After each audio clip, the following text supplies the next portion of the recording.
Yo, what's up everybody? It's International Master Daniel Rensch here for the Chess.com YouTube channel, and I hope you are ready. As you can see from the title, we are bringing this thing back to the first chess openings video that I did here for our chess openings playlist, that being more about the Spanish Ruy Lopez. Today in particular, however, we're going to be talking about the Marshall attack, which is one of the most dangerous weapons at Black's disposal for Ruy Lopez players, and it goes a little something like this. After e4, e5, knight f3, knight c6, bishop b5. Again, if you want any more information about the moves played up to now, you can check out the How to Play the Ruy Lopez or Spanish chess openings video there over on our playlist to your right. After the move a6, bishop a4 is the main line. After knight f6, castles, bishop to e7, rook to e1, b5, bishop b3, castles for black, and c3. As I noted in the How to Play the Ruy Lopez video, the first one, these days a lot of players are choosing to play the move order with h3 first as a means to prevent the Marshall attack, which we're going to come back to showing you exactly why that does after we discuss a little more about the Marshall attack. After the move c3, white is preparing to play d4, and the mainline Spanish, as you learned in our first video that I keep referencing, and I'm going to try to stop doing that, my apologies, is that after d6, white wants to get the move d4. That was the whole purpose of c3.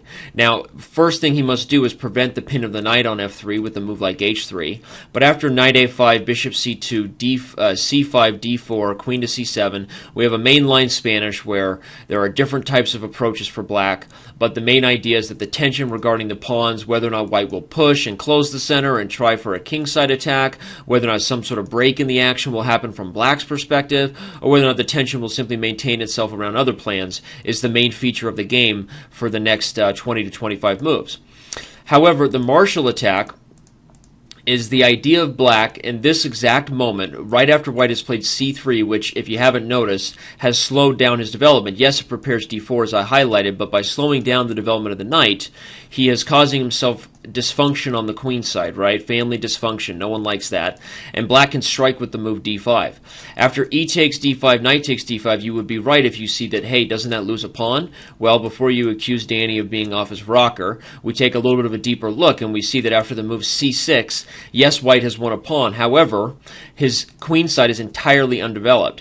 And if anyone knows the way you take advantage of an undeveloped position in your opponent's camp is to open lines, create open files and diagonals. Well, by sacrificing that pawn, black has just done that, created open lines in terms of diagonals and potentially open files.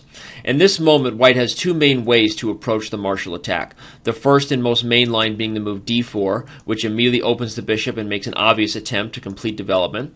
And after bishop d6, the rook comes back. Black will immediately strike against the king side with queen h4. And after the move g3, queen h3, the game goes down very interesting lines, very fighting lines, with black threatening to develop the bishop in one or two ways, followed by immediately challenging the e-file and hopefully creating a mating attack. For more information on this, now you know what the Marshall attack is, and you have a basic intro here, so you can search for more games on the internet. Go to Chess.com and find more games if you want to see how black wins those positions. Noted should be that the move h3 usually fails immediately to a sacrifice, where black simply has too much facing this weakened king and potentially threats along the open file for white to deal with. So g3 is a necessary move, believe it or not. The other main move that white has, as I said there are two, is the choice of playing d3. The major difference would be that after the move bishop to d6, rook back to e1, queen h4, g3, and queen to h3, white intends to play this move rook e4. The idea is that it prevents bishop to g4 for black, and if the move bishop f5 is chosen as an obvious form of attack, black can kiss his queen goodbye as it's now trapped on h3. However, the difference between this and the line with d4 is that in this position after d4, bishop d6, rook back to e1, queen h4, g3, queen h3, rook e4, black will simply fall back with the queen, not allowing this move again to trap it. And in doing so, he now gains a tempo on the rook, which white will have to deal with before he can think about developing. So you see that this idea of playing d3 is a means for white to provide a little bit more of a prophylactic approach to prepare this move rook e4 and meet the move queen to f5 with a developing move of some kind. Now, I'm giving a summary of two main approaches for white, d3 and d4. I'm not necessarily saying which one is better. d4 would be suggested to be better as it has been more popular throughout history, but d3 is also an interesting idea. And again, if you want more variations on how exactly black succeeds with that attack, you're going to have to find more games yourself. Quickly, before we end this video, we'll come back to reminding you that the very simple reason why h3 prevents the martial attack is that the move knight a5 going after the bishop pair is still not possible yet because it loses this e5 pawn.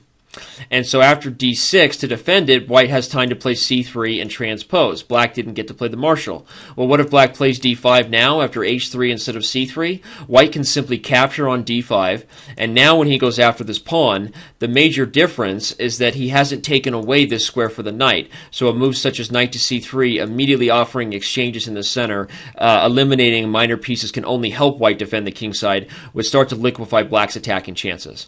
So, in summary, you just got your world rocked once again with the supernova of chess openings here on the YouTube Chess.com channel. Enjoy. Hope you enjoyed this video, and I'll see you around on Chess.com.